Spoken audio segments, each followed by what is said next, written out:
Hello, everybody. Thank you so much for joining me today. For today's video, I'm going to be reacting to part of the conversation that Meet Kevin had with Brett Winton from ARK Invest. If you're not familiar with ARK Invest, they are a fund where they invest heavily in Tesla. I believe it's their largest position. And they're a fund that have been following the Tesla story for a while and are very high on the story. And Brett Winton is an excellent analyst from that staff that talks about Tesla's potential long-term. Meet Kevin is a YouTuber, pretty big, popular YouTuber. Shout out Meet Kevin if you're watching this.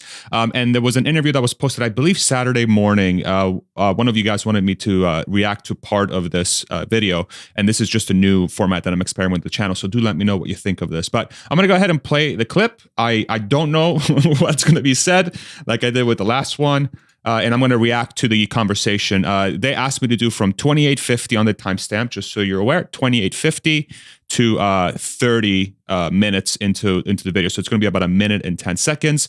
And again, this video is from Meet Kevin's channel. I'll make sure to put a link for that in the description below in case you want to watch the whole interview. Let's go ahead and watch this.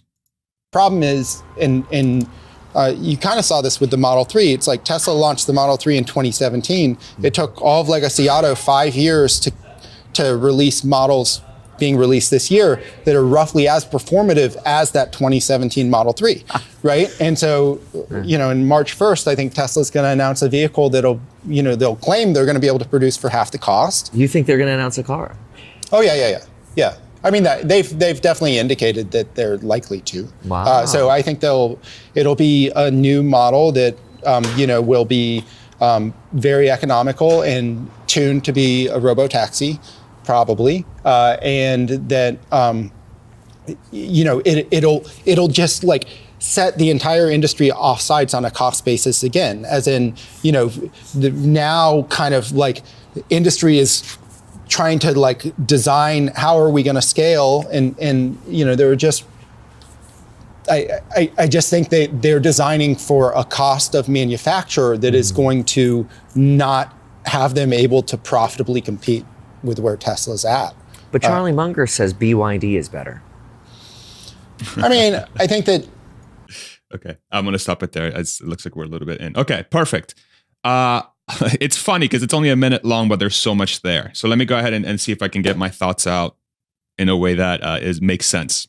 So I do think on Investor Day, they will show the Gen 3 platform. Tesla has obviously alluded to this, but I'm not so convinced that they'll actually show the actual car. So this sort of compact car that's perhaps tuned to be a robotaxi capable car. I do think that they'll show maybe the chassis, maybe some of the manufacturing, say, revolutions or sort of enhancements they've done in order to be able to make this car at 50% of the cost of the Model 3 or the Model Y. So what this implies, if we sort of go off of what Brett is riffing off here, is that if the Model 3 right now is, I think the lowest trim is sold around $42,000, $41,000. Theoretically, if you cut that in half from a price perspective, it gets you to around, say, $20,000. But that's not really how we should be looking at it. We should be looking at it from a cost perspective. The average cost of a Tesla today is roughly $38,000, $39,000. A cost that it takes Tesla to make the car. Of course, it includes Model Y, Model S, and Model X. And so if we're just kind of roundabout, think about, hey, how much would the compact car cost? You can take the cost of that and cut it by half, which would put you roughly around, say, $18,000, $19,000.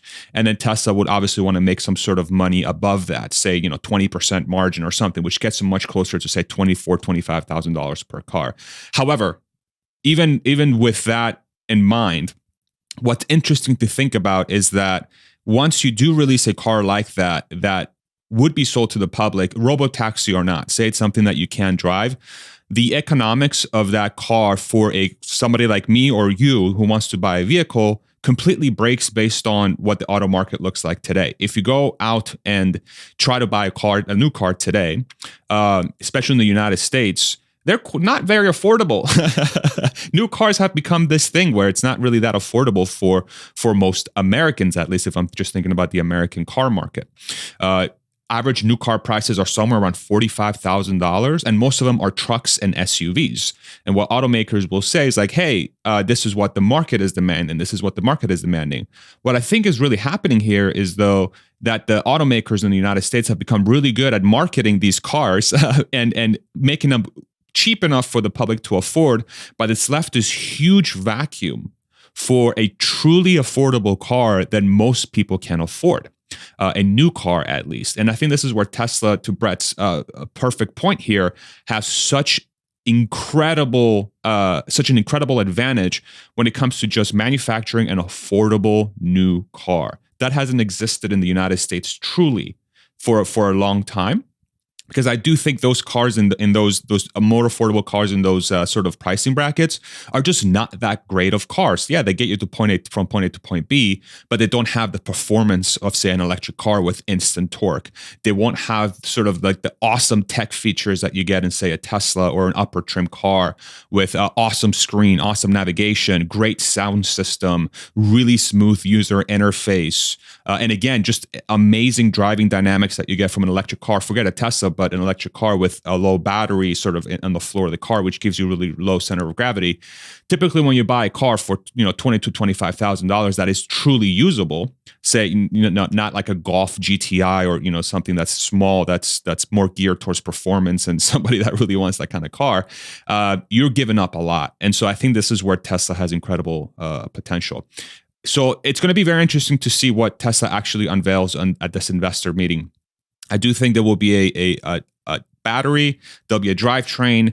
Again, I'm not so sure they'll unveil the whole car because this is going to open, unless they're ready to manufacture it, say in the next 6 to 12 months, which I highly, highly doubt.